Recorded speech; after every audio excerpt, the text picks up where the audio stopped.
Apple's first foldable iPhone could be just weeks away, and if the early hands-on feedback is real, this might be the most exciting Apple hardware launch in years. Not because it's simply an iPhone that bends. We've seen that before from other companies.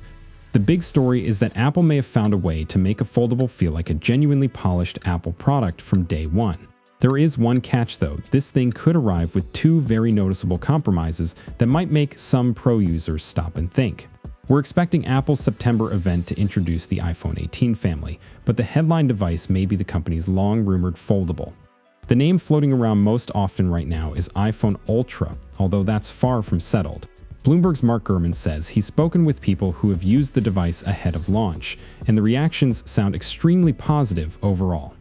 So let's break down what appears to be working, what Apple may be leaving out, and why this first-generation foldable could either become the ultimate iPhone or the most expensive compromise in Apple's lineup. The first thing testers reportedly loved is surprisingly simple. It doesn't sound like a giant brick in your pocket. That matters more than it might seem. Foldables are always trying to solve an impossible equation. You want a regular phone when it's closed, a larger screen when it's open, strong cameras, all-day battery, and a hinge that doesn't feel like it belongs on a piece of office furniture. Usually something has to give, but this device is said to stay compact when folded, then open into a display that comes close to iPad mini territory. That's actually huge. Imagine carrying something with the footprint of a phone, then unfolding it to answer messages, edit photos, browse the web, watch video, or juggle multiple apps with far more breathing room. It's not just about having a bigger panel. It's about changing what your phone can be useful for without carrying a separate tablet. And according to these early impressions, Apple's software approach is a major reason the format clicks. The internal screen reportedly gives users a more iPad-like experience, which makes a lot of sense. Apple has spent years building software features around larger touchscreens, multitasking, and apps that can adapt to more space. Now, what that means is Apple may not be starting from zero on the software side. The foldable phone needs its interface to intelligently shift as you open and close it. Otherwise, you're just holding a weirdly shaped phone with a large screen. Okay, so here's where it gets interesting. Apple's Hinge, arguably the hardest part of a foldable, is apparently getting serious praise. Testers reportedly liked both the way it feels and the confidence it inspires from a durability standpoint. And that's probably the single biggest hurdle Apple needed to clear. A hinge isn't glamorous. Nobody walks into an Apple store saying, "I need more advanced mechanical engineering in my life." But every interaction with a foldable runs through that hinge. If it creaks, feels loose, has resistance in the wrong place, or seems fragile, the premium experience disappears instantly. Apple has had the luxury of watching foldable makers work through several generations of these problems, so if the company waited this long, expectations are going to be sky high. The upside is that it may be arriving with a mechanism refined enough to make opening and closing the phone feel natural rather than dramatic. That's the kind of detail Apple tends to obsess over, and it could be a huge reason the Ultra reportedly feels so compelling in person. Another point from the early feedback: this phone could be fantastic as a camera viewfinder. Think about it. A wide inner display gives you a much larger canvas for framing a shot, checking focus, reviewing images, and making edits. For travel, family events, product shots, or even creators filming on the go, that could be legitimately useful. Show clip of foldable used as camera monitor. It's one of those foldable benefits that sounds minor until you try it. Once you've framed a photo on a larger screen, going back to a standard phone can feel a little cramped. Under the hood, the expected A20 chip could play a major role in making all of this work. Rumors point to TSMC 2nm manufacturing process, moving beyond the 3nm approach associated with earlier chips. Let me put that in plain English. Packing components more densely can help the chip deliver more speed while using energy more efficiently. Reports suggest the A20 may bring around a 15% performance increase over A19 chips, alongside roughly 30% better efficiency. If those numbers are accurate, that's especially important in a foldable. More power is nice, obviously, but efficiency is the real win here. Less energy use can mean less heat, and less heat can help preserve performance during demanding tasks, while also extending battery life. A big internal display asks a lot from a phone, so Apple needs every advantage it can get. Speaking of power, the battery situation could be one of the most important details Apple doesn't talk much about on stage. Apple usually avoids making battery capacity the headline, so the real specifics may not emerge until teardown videos start appearing.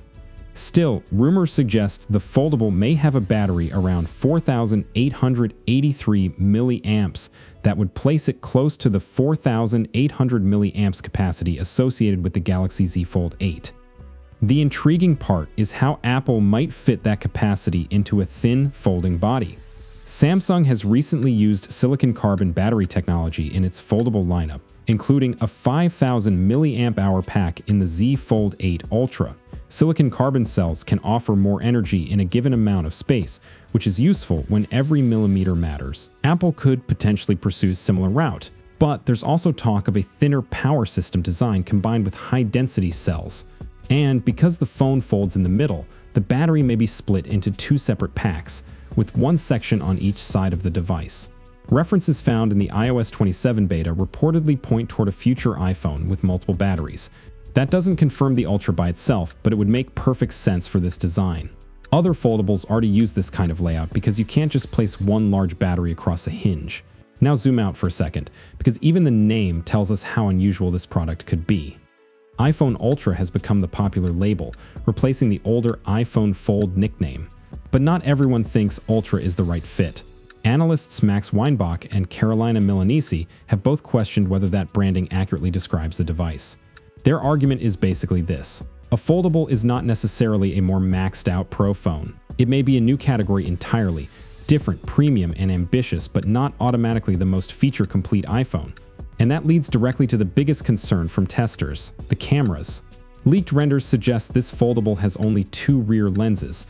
Most notably, there appears to be no dedicated telephoto camera for deeper optical zoom. Gurman says testers were disappointed by that decision, and honestly, it's easy to understand why.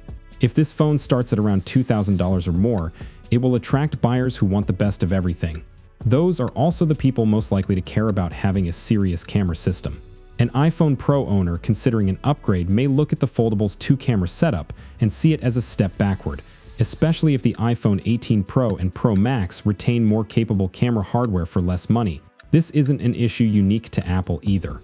Recent Samsung foldables have faced similar criticism. They offer impressive screens and clever form factors, but their cameras haven't always matched the company's top conventional phones. That's the trade-off folding designs keep running into. Thinness, hinge space, battery space, and camera hardware are all competing for room. Apple may have chosen the cleaner, slimmer design, but some buyers may not accept a camera downgrade at flagship pricing.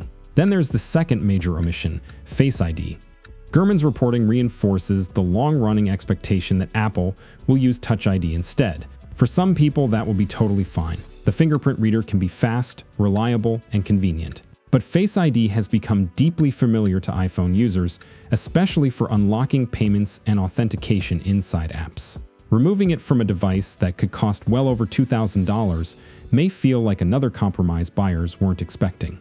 Of course, this is a first-generation product. Apple may be treating this initial foldable as the foundation rather than the finished destination. Better cameras, Face ID, and other missing features could arrive in later versions once the company has more room to refine the design. And if a regular iPhone Ultra isn't luxurious enough for you, Caviar has already announced an outrageous custom version called Liquid Metal. It replaces the standard exterior with a sculpted panel made from 925 sterling silver, finished to look like flowing metal frozen in place. Even the Apple logo becomes a raised silver element. Unlike some of Caviar's louder designs, this one skips the jewels and meteorite fragments for something closer to a reflective metal sculpture. Beautiful? Maybe. Practical? Probably not, but it definitely proves this foldable is already being positioned as a statement device. So here's the bottom line.